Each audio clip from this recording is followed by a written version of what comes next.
Dios, háblame. Mientras leo tu palabra, Señor, que yo pueda escuchar tu voz. Señor, que toques mi corazón, que abras mi entendimiento, Señor. Señor, que yo pueda escucharte, Señor, hablándome a mi vida. Señor, que yo pueda captar las enseñanzas, Señor, que tienes para mí el día de hoy. Señor, te lo pido en el nombre de Jesús. Amén y amén. Segunda de Crónicas, capítulo 30 de la Nueva Versión Internacional. Ezequías escribió cartas a todo Israel y Judá, incluyendo a las tribus de Efraín y Manasés, y se las envió para que acudieran al templo del Señor en Jerusalén a celebrar la Pascua del Señor, Dios de Israel. El rey, los oficiales y toda la asamblea habían decidido celebrar la Pascua en el mes segundo.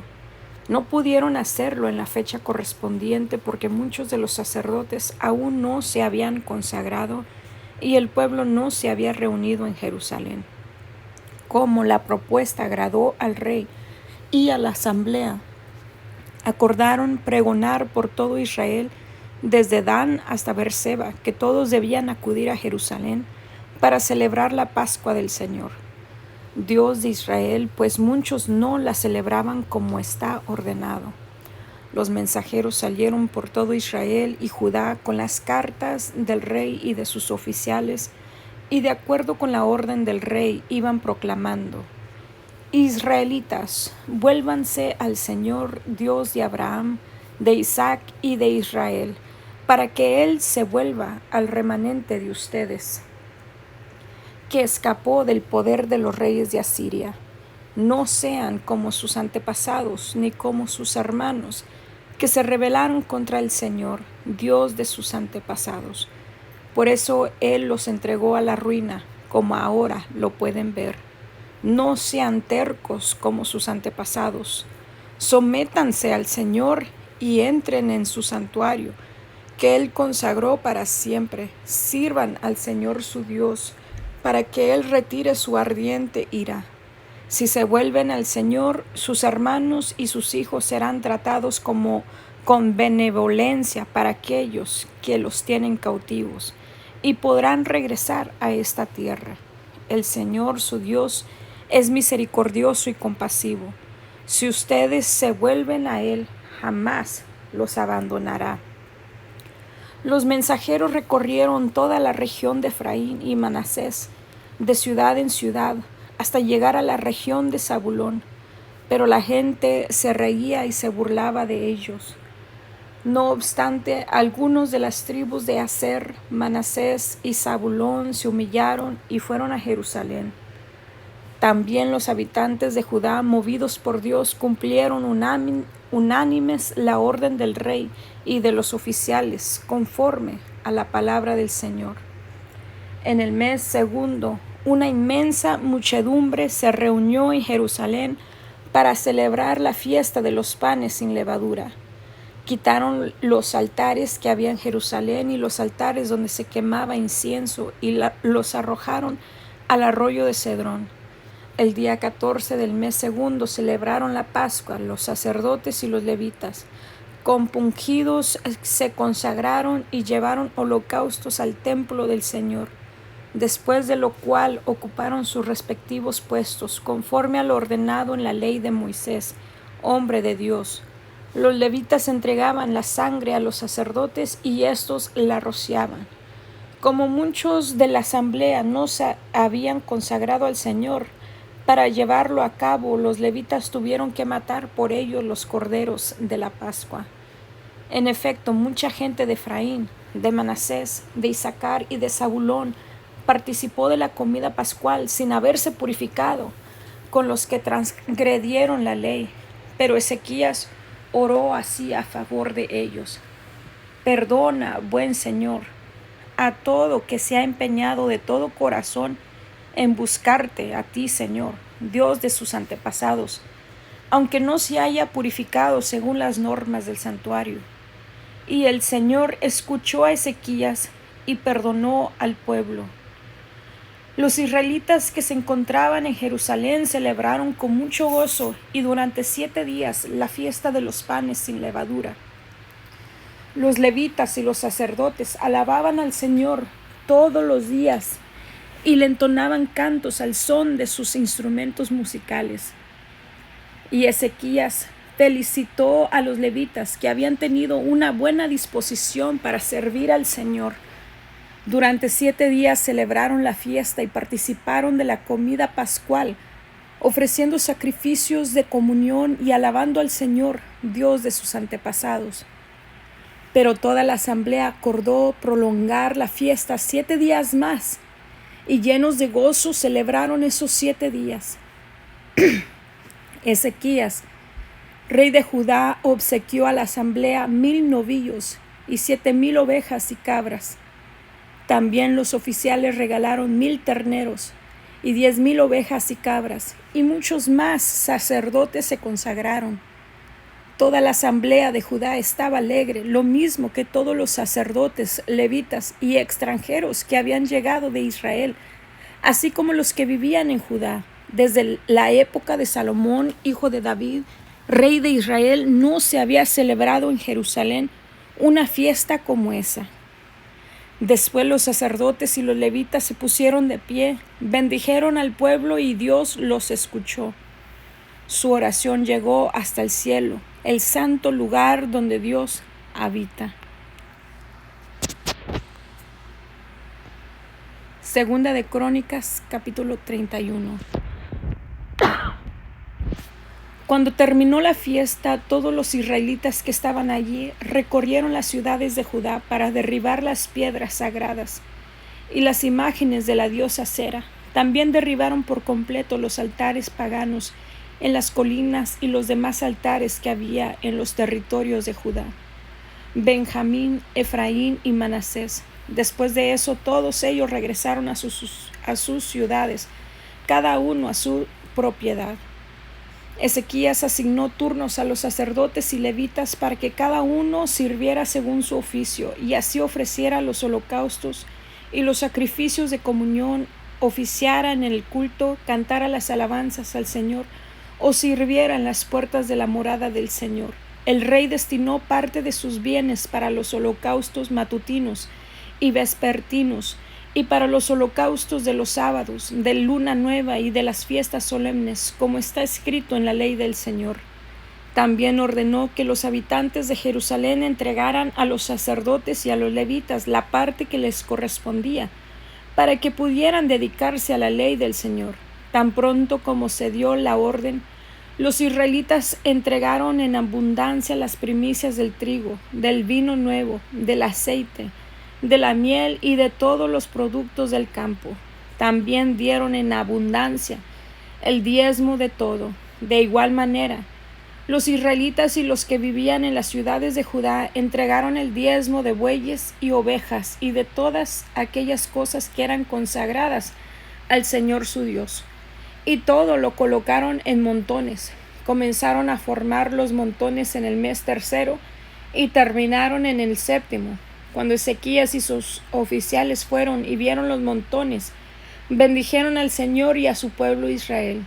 Entonces Ezequías pidió a los sacerdotes y a los levitas que le informaran acerca de esos montones, y el sumo sacerdote Azarías, descendiente de Sadoc, le contestó: desde que el pueblo comenzó a traer sus ofrendas al templo del Señor, hemos tenido suficiente comida y nos ha sobrado mucho, porque el Señor ha bendecido a su pueblo.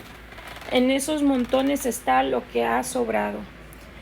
Ezequías ordenó entonces que prepararan unos depósitos en el templo del Señor, y así lo hicieron. Y todos llevaron fielmente las ofrendas, los diezmos y los dones consagrados. El oficial encargado de administrar todo esto era el levita Conanías, y su hermano Simi le ayudaba.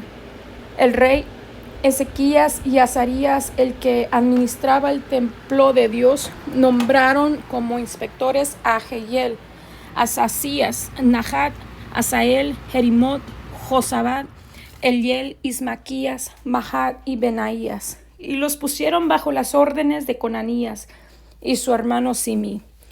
El levita Coré, hijo de Imna, guardián de la puerta oriental, estaba encargado de las ofrendas voluntarias que se hacían a Dios, también de distribuir las ofrendas del Señor y los dones consagrados.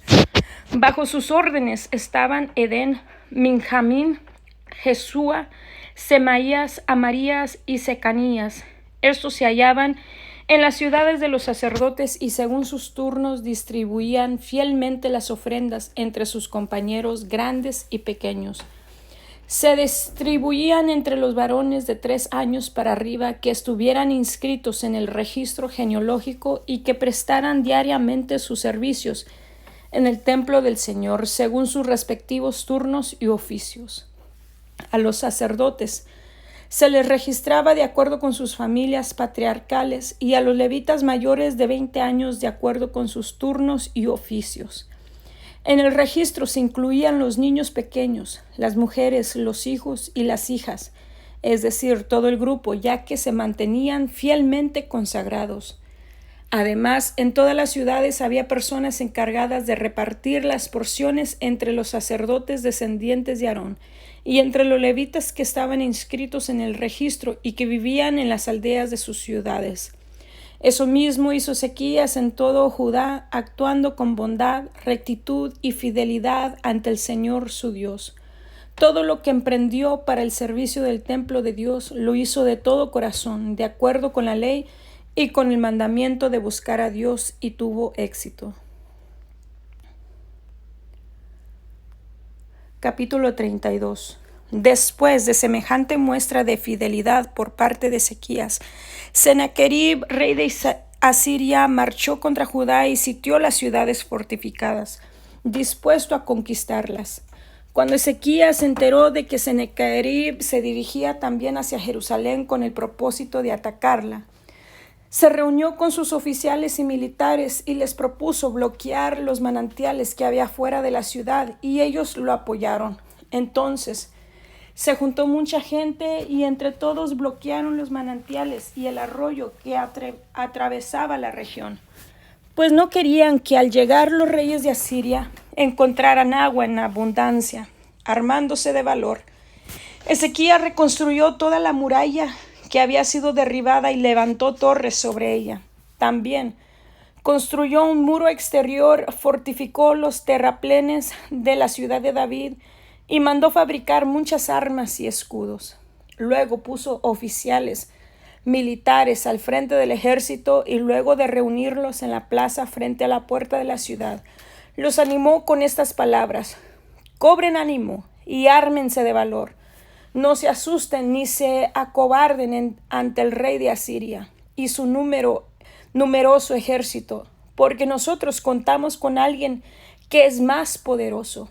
Él se apoya en la fuerza humana, mientras que nosotros contamos con el Señor nuestro Dios, que nos brinda su ayuda y pelea nuestras batallas. Al oír las palabras de Ezequías, rey de Judá, el pueblo se tranquilizó. Sennacherib, rey de Asiria, que en ese momento se hallaba en Laquis con todo su ejército, envió a sus oficiales para que dijeran a Ezequías, rey de Judá, y a todos los de Judá que estaban en Jerusalén: así dice Sennacherib, rey de Asiria: ¿en qué basan su confianza para permanecer dentro de Jerusalén, que ya es una ciudad sitiada? Cuando Ezequías dice: el Señor nuestro Dios nos salvará de la mano del rey de Asiria, los está engañando para que mueran de hambre y sed. ¿No fue acaso Ezequías mismo quien quitó los santuarios y altares y luego ordenó a Judá y a Jerusalén adorar en un solo altar y solo en él quemar incienso? ¿Es que no se han dado cuenta de lo que yo y mis antepasados les hemos hecho a todas las naciones de la tierra? ¿Acaso los dioses de esas naciones pudieron librarlas de mi mano? Pues así como ninguno de los dioses de esos países que mis antepasados destruyeron por completo pudo librarlos de mi mano, tampoco este Dios de ustedes podrá librarlos de mí. No se dejen engañar ni seducir por Ezequías. No le crean, si ningún Dios de esas naciones y reinos pudo librarlos de mi poder y del poder de mis antepasados, mucho menos el Dios de ustedes podrá librarlos a ustedes de mi mano.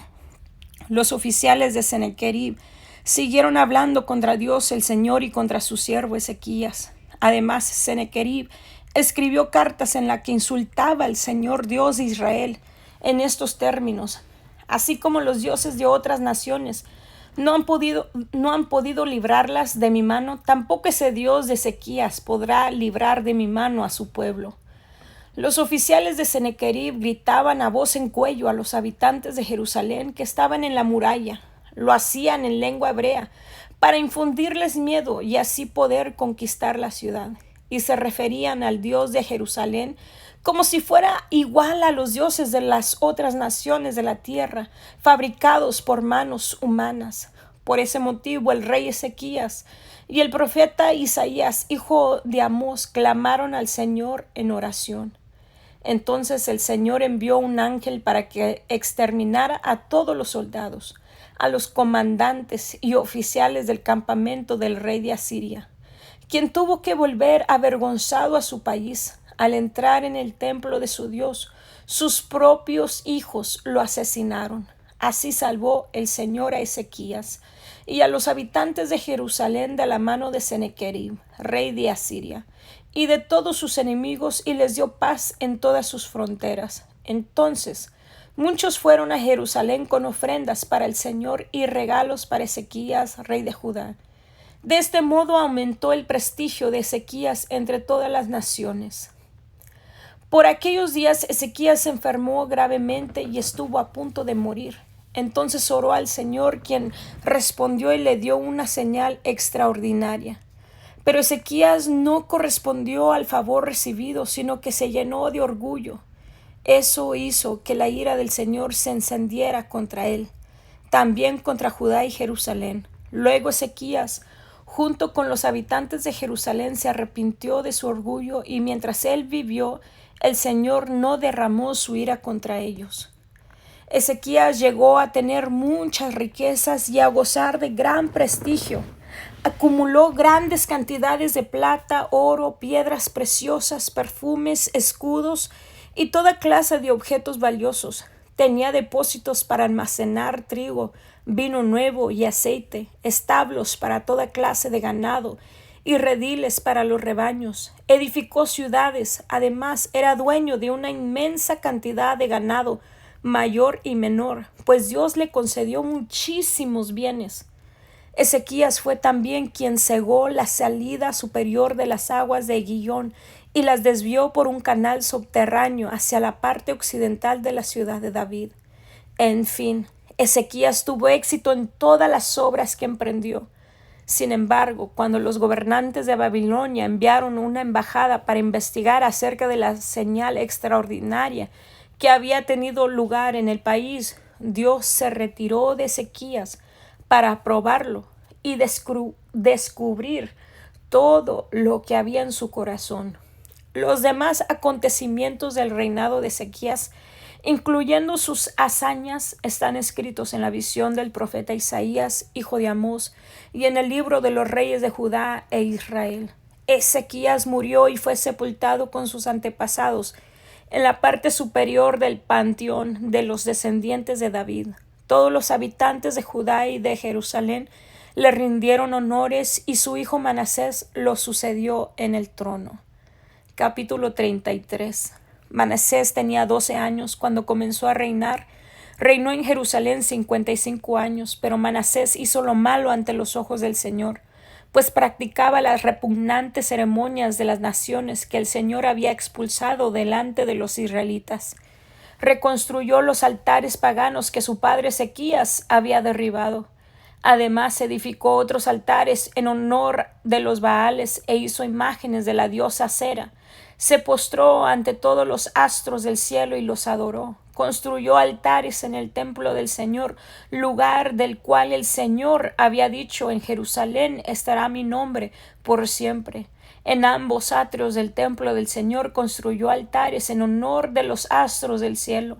Sacrificó en el fuego a sus hijos en el valle de Ben Hinnom, Practicó la adivinación, la agorería y la hechicería. Además, consultó a médiums y a espiritistas. Hizo continuamente lo que ofende al Señor, provocando así su ira. Tomó la imagen del ídolo que había hecho y la puso en el templo de Dios, lugar del cual Dios había dicho a David y a su hijo Salomón: en este templo, en Jerusalén, la ciudad que he escogido de entre todas las tribus de Israel, pondré mi nombre para siempre. Nunca más arrojaré a los israelitas de la tierra en que establecí a sus antepasados, siempre y cuando tengan cuidado de cumplir todo lo que les he ordenado, es decir, toda la ley, los estatutos y las ordenanzas que les di por medio de Moisés. Manasés descarrió a los habitantes de Judá y de Jerusalén, de modo que se condujeron peor que las naciones que el Señor destruyó delante de ellos. El Señor habló a Manasés y a su pueblo, pero no le hicieron caso. Por eso el Señor envió contra ellos a los comandantes del ejército del rey Asiria, los cuales capturaron a Manasés y lo llevaron a Babilonia sujeto con garfios y cadenas de bronce. Estando en tal aflicción, imploró al Señor Dios de sus antepasados y se humilló profundamente ante él. Oró al Señor y él escuchó sus súplicas y le permitió regresar a Jerusalén y volver a reinar. Así Manasés reconoció que solo el Señor es Dios.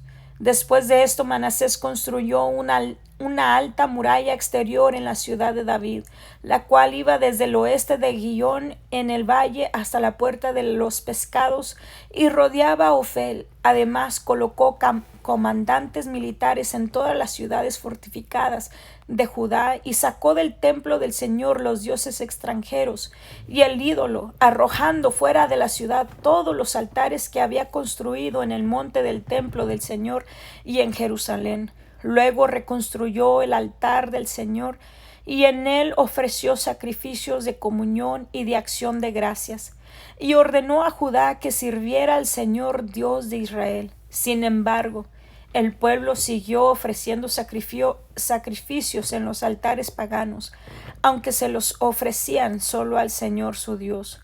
Los demás acontecimientos del reinado de Manasés, incluso su oración a Dios y las palabras de los videntes que le hablaban en el nombre del Señor Dios de Israel, están escritos en las crónicas de los reyes de Israel.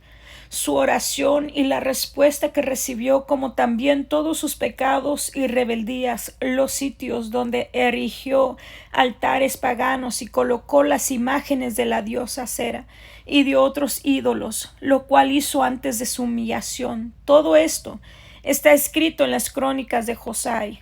Manasés murió y fue sepultado en su palacio. Luego su hijo Amón lo sucedió en el trono. Amón tenía 22 años cuando comenzó a reinar. Reinó en Jerusalén 2 años, pero hizo lo malo ante los ojos del Señor, como lo había hecho su padre Manasés. Ofreció sacrificios a todos los ídolos que había hecho su padre y los adoró. Pero a diferencia de su padre Manasés, no se humilló ante el Señor, sino que multiplicó su culpa. Los ministros de Amón conspiraron contra él y lo asesinaron en su palacio. Entonces el pueblo mató a todos los que habían conspirado contra el rey Amón. En su lugar proclamaron rey a su hijo Josías. Dios, gracias por tu palabra, porque a través de ella nos recuerdas que eres un Dios lento para la ira y grande en misericordia. Señor, que así como tú perdonaste, Señor, a Ezequías, perdonaste a Manasés, Señor, tú también nos perdonas a nosotros.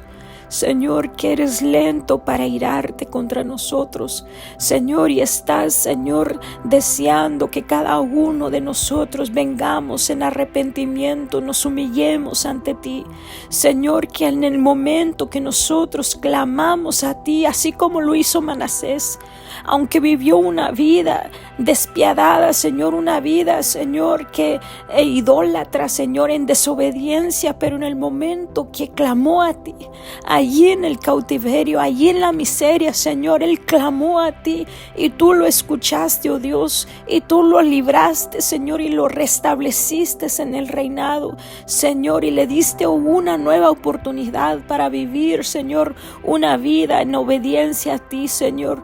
Tú se la diste, Señor, y de igual manera, Señor, para nosotros hoy en día eres el mismo Dios de segunda oportunidades, que si nosotros nos volvemos a ti, Señor, tú te vuelves a nosotros, que si nosotros te buscamos, Señor, tú te dejas encontrar, Señor, tú vienes al encuentro nuestro, Señor, como aquel hijo pródigo que venía, Señor, caminando a casa y el padre lo ve de lejos. El padre no espera, sino que corre hacia los brazos de su hijo. No espera hasta que llegue, sino que corre. Así eres tú con nosotros en el momento que nosotros venimos, caminamos hacia ti, Dios. Tú corres, Señor, a abrazarnos con tu presencia, Señor, a restablecernos la bendición tuya, a ponernos el anillo, a ponernos la vestidura, Señor, a limpiarnos, Señor, y darnos tu bendición, Señor, y hacer fiesta en honor, en alegría, en gozo, que el Hijo muerto ha resucitado. Señor, gracias, Señor. Gracias por esta palabra, Señor, de amor, de misericordia, Señor, de perdón para cada uno de nosotros. Gracias, Dios, en el nombre de Jesús. Amén y amén.